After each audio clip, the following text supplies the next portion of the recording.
सार वचन राधा स्वामी वार्तिक भाग पहला दफा 39। थोड़े से नाम पूरे और सच्चे संतों के और सच्चे साध और फकीरों के जो पिछले 700 वर्ष में प्रकट हुए यहाँ लिखे जाते हैं।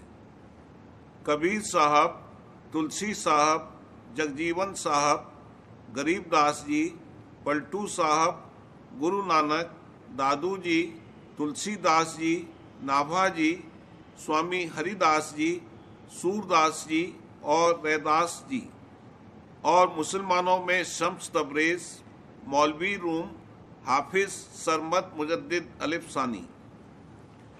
इन साहबों के वचन बानी देखने से हाल उनकी पहुंच और स्थान का मालूम हो सकता है। दफा 40।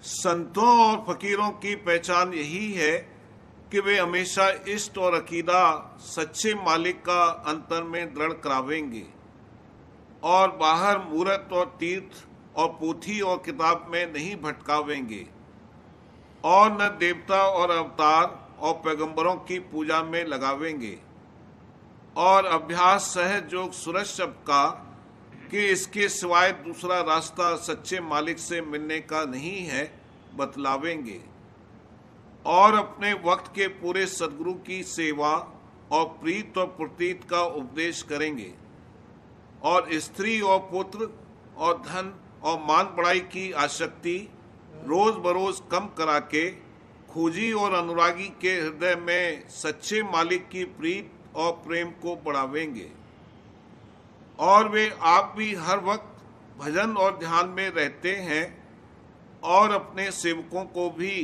इसी काम में लगाते हैं और पिछले वक्तों के धर्म और कर्म और भर्म और शक और शुबह और इष्ट दूसरों का सिवाय सच्चे मालिक कुल के दूर करा देंगे और आहिस्ता आहिस्ता सब बंधनों अंतरी और बाहरी की असल को काट कर जीते जी यानी इसी देह में मालिक के चरणों में पहुंचा देंगे।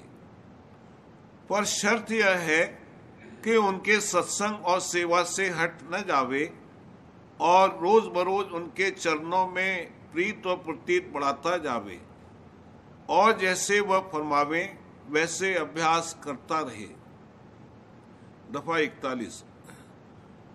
बंधन मुआफिक वचन वशिष्ठ जी के 8 तरह के हैं।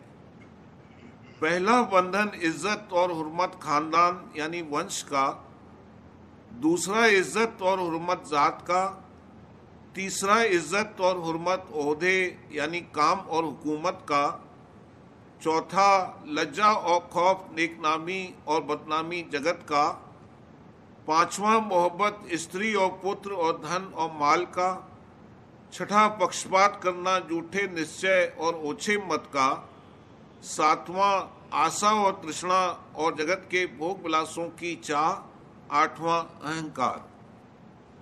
दफा 42।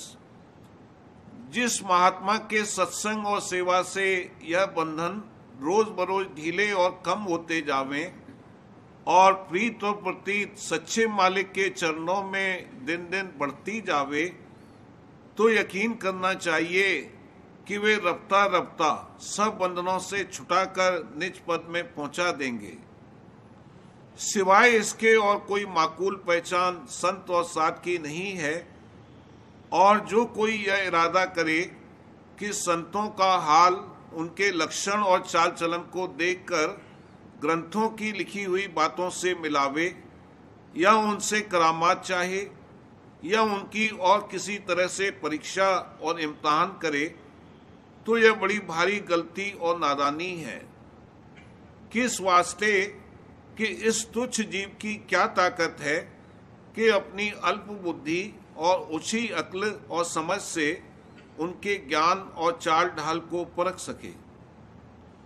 इसको तो सिर्फ अपने मतलब की बात पहले देखनी चाहिए, यानी उनके दर्शन और वचन से जिस कदर इसके दिल में शौक और अनुराग होवे उनकी पहचान करे और सच्ची दीनता और गरीबी से उनके सामने जावे और अहंकार और चतुराई से उनके साथ बर्ताव न करे और उनके तौर और तरीक और व्यवहार में अपनी ओछी समझ को दखल न देवे और उस पर अपनी समझ न लगावे।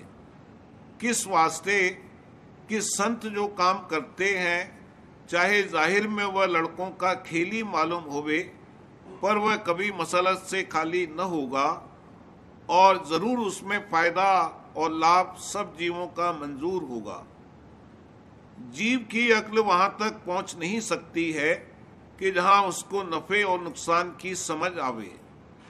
इस सबब से बहुतेरे जीव अपनी नादानी और कम फहमी से उनकी चाल पर अभाव लाकर मुफ्त अपना नुकसान और हर्ज करते हैं, यानी उनकी संगत से दूर हो जाते हैं।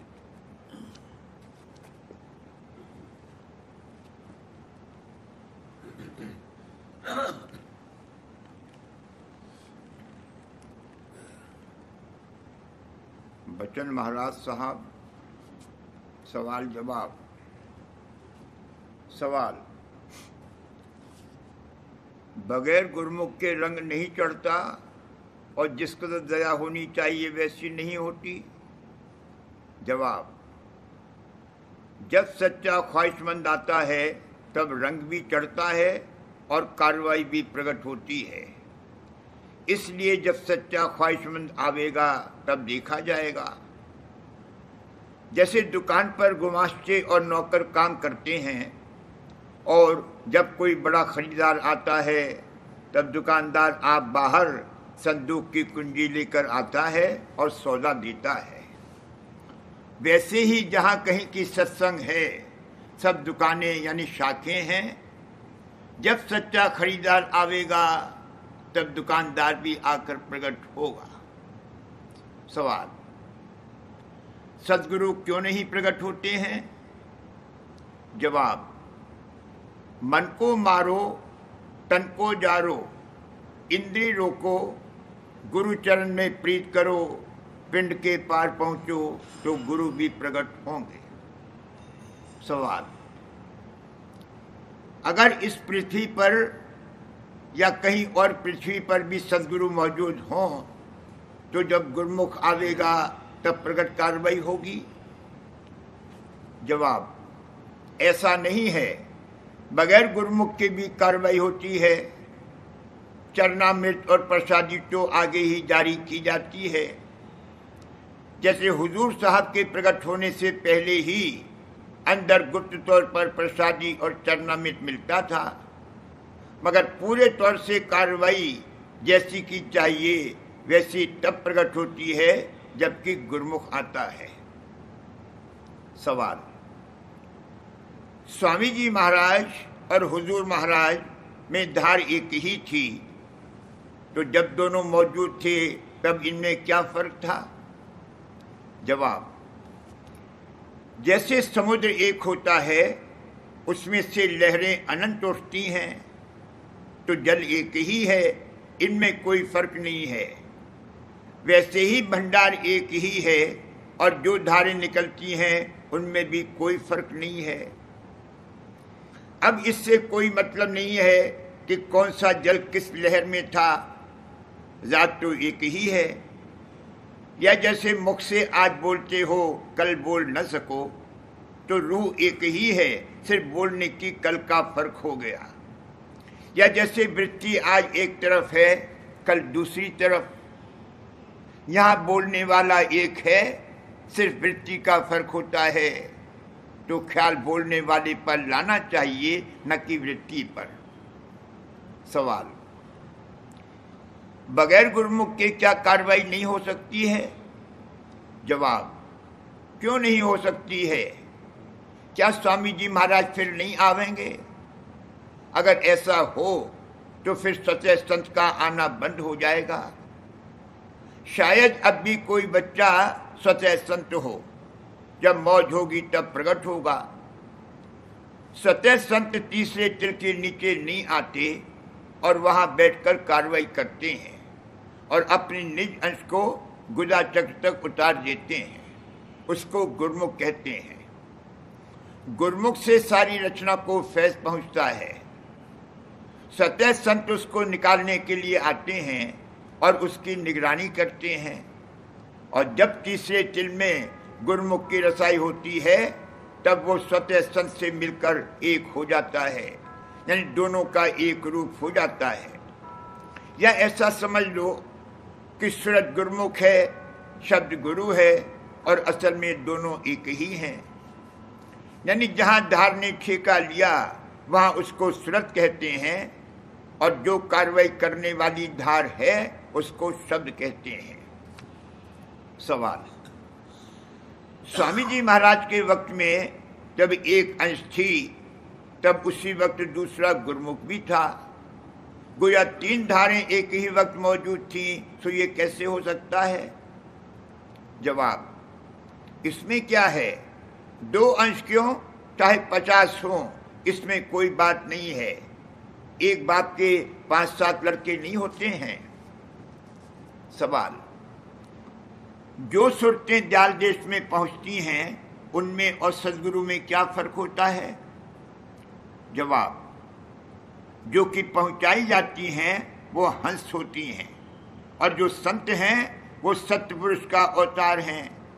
संत गोया बादशाह हैं और हंस रैयत हैं। सवाल, जब सदगुरु मौजूद होते हैं तब 7 गुरु प्रकट कार्रवाई कर सकते हैं या नहीं? जवाब, नहीं, सदगुरु की मौजूदगी में 7 गुरु कार्रवाई नहीं करता है। सवाल, बूढ़ा गुरुमुख हो सकता है या नहीं? वह तो गुरु से पहले ही मर जाएगा। जवाब, क्यों नहीं हो सकता है? सफेद दाढ़ी पर नजर नहीं करनी चाहिए। गुरुमुख जब बच्चा है तब भी परमात्मा का ख्याल उसको होता है, मगर माया का पर्दा उस पर डाल देते हैं, बल्कि और जीवों से भी ज्यादा उसको माया में फंसाते हैं। और जब बड़ा होता है तब गुरु के सन्मुख आने से ही उसके सूरत मन सिमटते हैं और सब भेद उस पर आप से आप खुल जाता है। और जो गुरु नहीं भी मिलता है तो भी जब बड़ा होता है आप ही सूरत का खिंचाव होता है और अंतर में चढ़ाई होती है। सवाल, बगैर गुरुमुख के गुरु कैसे हो सकता है? जवाब, ये ठीक है, बगैर बच्चे के माँ बाप हो नहीं सकते हैं। अगर बच्चा ही नहीं है तो वो कैसे माँ बाप हो सकेगा?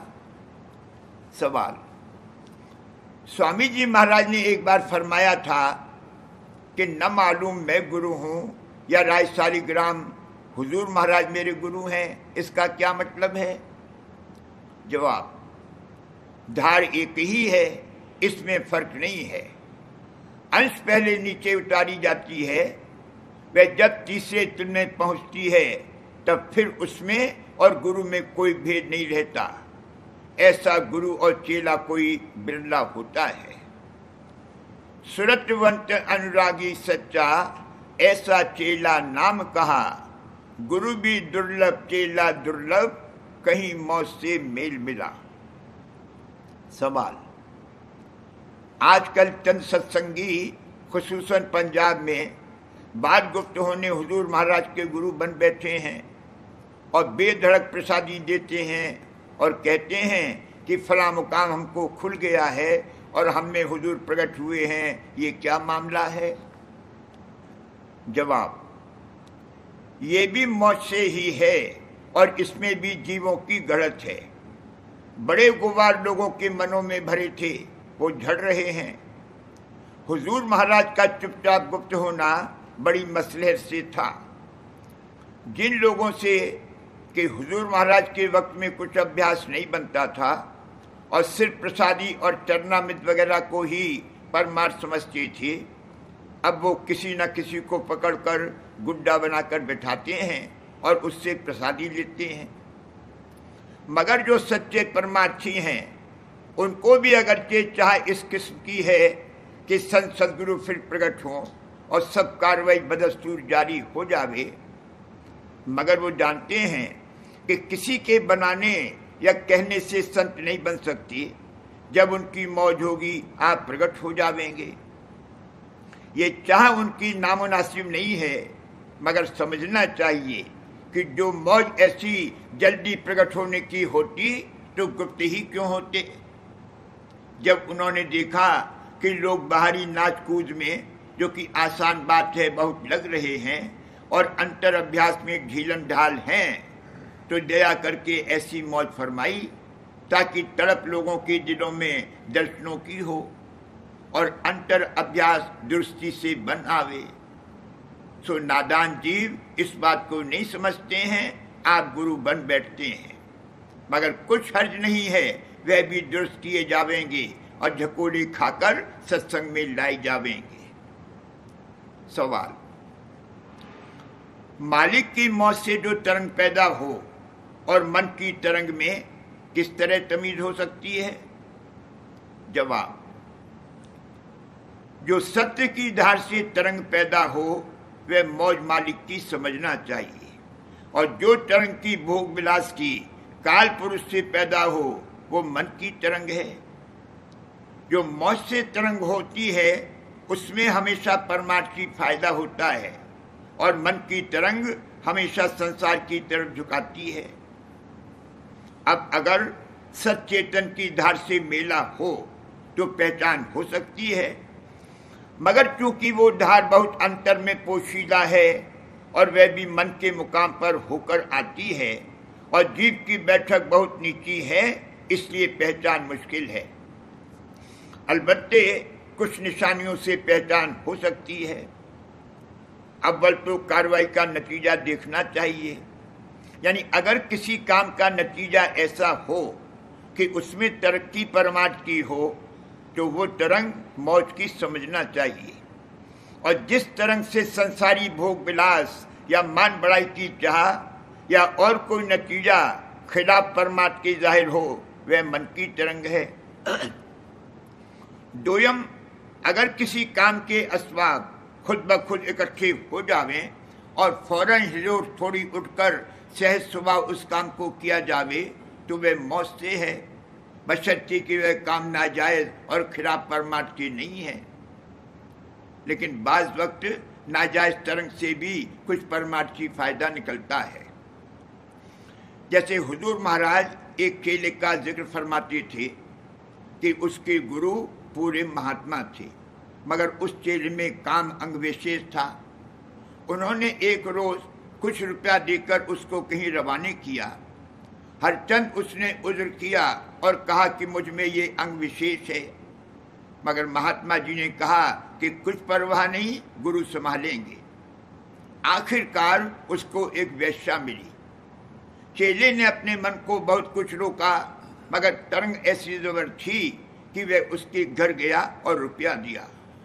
मगर ऐन खराबी के वक्त गुरु महाराज ने उसको दर्शन दिए और वह उनके पांव पर गिरा और दोनों महात्मा के सामने आए और दोनों का परमार्थी लाभ भारी हुआ। मगर ये खास तौर पर है। आम तौर पर जिस तरंग से परमार्थी लाभ हो वह मौज से है, नहीं तो मन की तरंग है। और जो जतन उससे बचने के लिए संतों ने बताए हैं उनके माफिक अमल करके अपना बचाव करना मुनासिब है। सब काम संतों की शरण लेकर और दया के आश्रय करना चाहिए ताकि उसमें बंधन न होने पावे। जानना चाहिए कि वैसे तो सब जीव शरण में हैं, क्योंकि बगैर शामिल होने चैतन्य धार के कोई कार्रवाई नहीं हो सकती, मगर असल शरण में आना ये है कि चैतन्य धार से मिला हो और उसकी ओट में आ जावे। सवाल, यहाँ रचना जब हुई जबकि आद्या सुरतों का बीजा लिए हुए सत्यलोक से उतारी गई, तो यहाँ जो सुरतें हैं वो सत्यलोक से आई हैं, वो राधा समिधाम में कैसे पहुंचाई जा सकती हैं? जिस देश से आई हैं वहां तक ही संत पहुंचा सकते हैं। जवाब, दूरबीन देकर हुजूर राधा समिध्याल जो समर्थ हैं उनको राधा समिधाम में पहुंचावेंगे। सवाल, सत्यलोक में संत जबकि जल मछली की तरह रहते हैं तो बेशुमार संत होंगे। जवाब, बेशक अनंत हैं और वे सब सत्पुरुष के अंग हैं। सवाल, कबीर साहब और धर्मदास दोनों संत थे, फिर धर्मदास पर क्यों माया का पर्दा छाया रहा? जवाब, मौत से चंद रोज के वास्ते दिखाना था कि माया का कैसा जबर हिसाब है। जैसे सूरज की रोशनी भी बहुत से पर्दे डालने से किसी कदर मंदी पड़ जाती है, और हुजूर साहब ने फरमाया है कि वक्त मुकर्ररा पर संत प्रकट होते हैं, उनका निज आपा हमेशा रोशन और चैतन्य रहता है, नीचे उतरकर जीवों की तरह से बरतते हैं, मगर और जीवों की धार में और उनकी धार में बड़ा फर्क है, और रोशनी उनकी बराबर जारी रहती है। जैसे सूरज जब छिप जाता है तो भी देर तक उसकी रोशनी का असर कायम रहता है। सवाल, जीव और सूरत में क्या फर्क है?